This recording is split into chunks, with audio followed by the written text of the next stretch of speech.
Yeah, about an hour ago, I had a report that the Saudis were moving into Kafchi. They had taken about, they really hadn't taken, they had moved into about 1/3 of the city, and they had encountered some fire, and as a result of encountering that fire, they were bringing up some more forces. But the Saudis are in the process of moving back into Kafchi.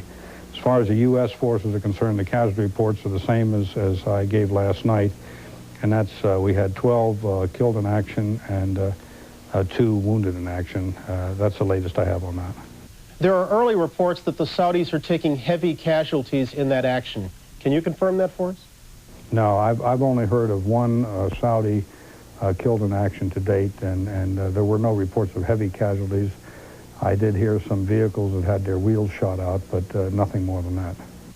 General, as we all know, Kafchi is a deserted city. It has no military significance. It doesn't seem the Iraqis here were interested in gaining and holding ground. How do you read Saddam Hussein's intentions? I'm not even sure that it was a Saddam Hussein action, although it may have been. I think that the attack against the Marines was a preemptive attack because the Marines had had such great success with their artillery raids the 3 nights prior to that, and they probably decided to do something about that. If in fact it was a Saddam Hussein directed attack on Kafchi, I think it was probably more for propaganda value than anything else. Political value being one thing, what effect do you think the limited success, very limited success of the Iraqi incursion has had on the confidence of the ground troops at your command? Well, it hadn't affected it one iota. As a matter of fact, you know, the Marines inflicted very heavy losses on them with very light casualties, relatively speaking, on their part. So if anything, it probably bolstered their confidence that they're able to handle whatever's thrown at them. Let's bring in our Pentagon correspondent, who you know quite well, Katie Kirk, down at the Pentagon. Katie, good morning to you. Good morning, Brian. Good morning, General Schwarzkopf. If we have air supremacy, as we claim, why didn't we spot those Iraqi tanks massing on the border and engage them before they penetrated into Saudi Arabia? Well, we did stop an awful lot of them. We had attacked the convoy the day before and inflicted a great deal of damage on that. Most of the day yesterday, we pounded those tanks. And again, last night, all night long, quite frankly, we pounded them.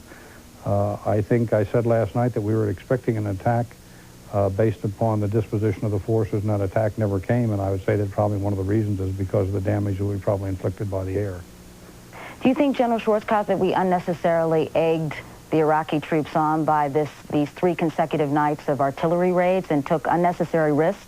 No, I certainly wouldn't say that. You know, it's been sort of an escalating situation up there. We've sort of facetiously called one fellow Abdul the Rocketeer because on the very first night, one fellow came down the road on the Iraqi side with his rocket launcher and launched a few rockets over on the Marines.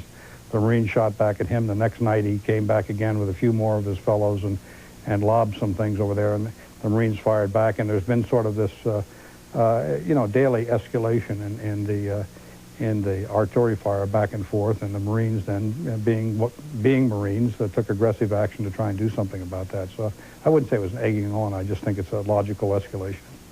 General Schwarzkopf, if we continue to destabilize and demoralize the Iraqi troops by cutting supplies, by constantly bombing them, by cutting communication, why can't we wait it out? Why launch a ground war at all? I think, you know, time is definitely on our side. But I don't think, you know, we can wait it out indefinitely. You got to remember that every day we continue to get reports of terrible things happening in Kuwait. There's a limit, a finite limit to the amount of ammunition and that sort of thing that we have available to us. Obviously, you know, I tell you, we have plenty. We have plenty, and we could conduct this for quite some time, but not endlessly. And so these are all factors that both the political and the military, I think, that are going to be considered when the president makes a decision as to whether or not we should launch a ground campaign. And what we're doing is we want to get this thing over with quickly. Frankly, none of the forces over here, including me, want to stay over here forever. If we can get back home, the sooner the better. Can you envision a scenario where the air campaign is so successful that Arab forces, not U.S. forces, actually go in, mop up, and retake Kuwait? I'd say that's probably unlikely, although Arab forces will certainly play a major role in any ground offensive that we undertake. General Schwarzkopf, as you know, Saddam Hussein has promised to use weapons commensurate with the amount of force used against him. If he moves beyond conventional weapons, will you? Well, that's not my decision, Mr. Gumbel. You know, that decision is a decision that rests with the National Command Authority, the President of the United States, Secretary of Defense. I think that they have already stated that if Saddam Hussein chooses to use weapons of mass destruction, then the rules of this campaign will probably change, and I think that that's as it should be. But beyond that, I don't think I could say anything. General, Senator Dole has suggested that if and when we start taking casualties, we perhaps begin rethinking our targeting of Iraqi cities. Are you prepared to rule out targeting civilian areas, perhaps as a means of pressuring Saddam Hussein?